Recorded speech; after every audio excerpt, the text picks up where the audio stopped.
संस्कार होते हैं सरकारी नौकरी के, पिताजी और दादाजी सरकारी नौकरी में थे, तो मुझे सरकारी नौकरी करने की प्रेरणा मिली और मैंने जैसे तैसे पढ़ाई करके सरकारी नौकरी ले ली। मैं बेसिक एजुकेशन में सरकारी टीचर हो गया और जैसे ही मुझे सरकारी नौकरी मिली उसी दरमियान में सुना एक भगवान देता है तो छप्पर फाड़ के देता है, तो नौकरी भी दी और नौकरी के साथ साथ डायरेक्ट सेलिंग बिजनेस भी मुझे दे दिया।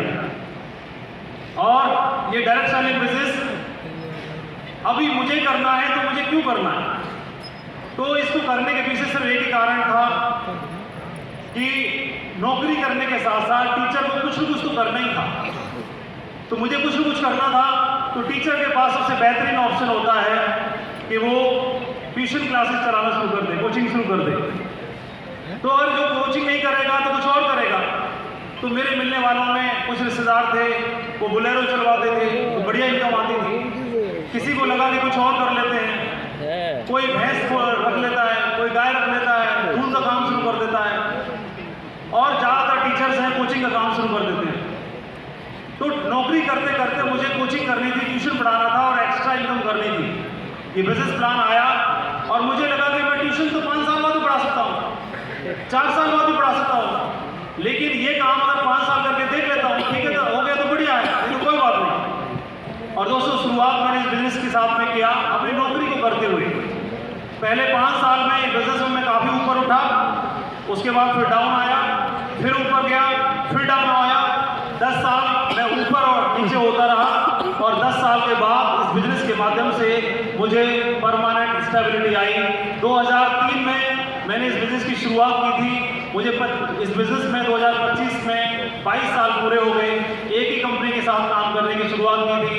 इस बिजनेस की पावर मैं बताना चाहता हूँ। 2020, 21 और 22 3 साल बहुत खराब निकले पूरी दुनिया के लिए।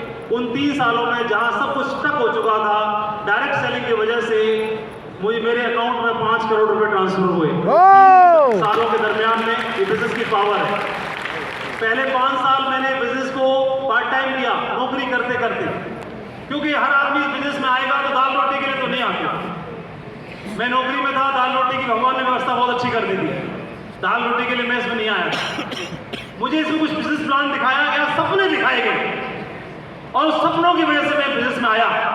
ट्यूशन पढ़ाना मेरे पास एक विकल्प था और वो सेकेंडरी विकल्प था कि ये नहीं हुआ तो वो कर लूंगा, लेकिन मेरे दिमाग में ये बात भी थी, मेरे अपलाइन ने सिखाई कि माधव जी 5 साल के बाद तुमने सोचा कि ये नहीं हुआ तो ट्यूशन पढ़ा लूंगा, तो लेकिन पहले 5 साल ये बिजनेस करना कैसे है, ऐसे करना है, ऐसे करना है, ऐसे करना है कि हो ही ना, या ऐसे करूं, ऐसे करूं, ऐसे करूं कि हो ही जाए, कैसे करूं? ये बात मेरे अपलाइन ने सिखाई और पहले 5 साल मैंने टूट के समझ के बिजनेस को किया। मेरे को इस बात समझ में आई कि बिजनेस में सफल होने के लिए 10,000 लोगों को नहीं समझाना पड़ता, इस बिजनेस में सफल होने के लिए 10,000 बार खुद को समझाना पड़ता है। मैंने इस बिजनेस में एक बात समझी मेरे बिजनेस में कि जब तक आपको यहां से भरोसा ना हो, बिजनेस खुद भरोसा करने का है दूसरों को समझाने के लिए। जब तक खुद को भरोसा ना हो, जितने सवाल करने हैं, जितने डॉक्यूमेंट देखने हैं, जो देखना है देखो, जहां जाना जाओ, जो समझना समझो, जिससे मिलना मिलो। जब तक यहां से भरोसा ना हो, किसी को फंसाना मत, और जिस दिन यहां से भरोसा हो जाए, किसी को छोड़ना मत। इस बिजनेस से प्रेजेंट की बात करता हूं, फाइनेंशियल सिक्योरिटी के लिए बात की थी। अभी सुना कि आपकी नॉलेज अकाउंट में दिखाई देनी चाहिए। संडे की छुट्टी छोड़ दो तो इस बिजनेस की वजह से 1 लाख रुपए प्रतिदिन का मैं कमाता हूं। 24 से 25 लाख रुपया कमीशन मेरे अकाउंट में ट्रांसफर होता है इसी इंडस्ट्री की वजह से।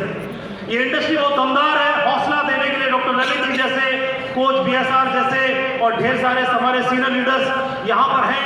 ये बड़ा पुण्य का काम है जो लोगों को हौसला देने का काम करते हैं। मैं लर्निंग मोड में हूँ पिछले 22 साल से, आज भी सीखने आया था।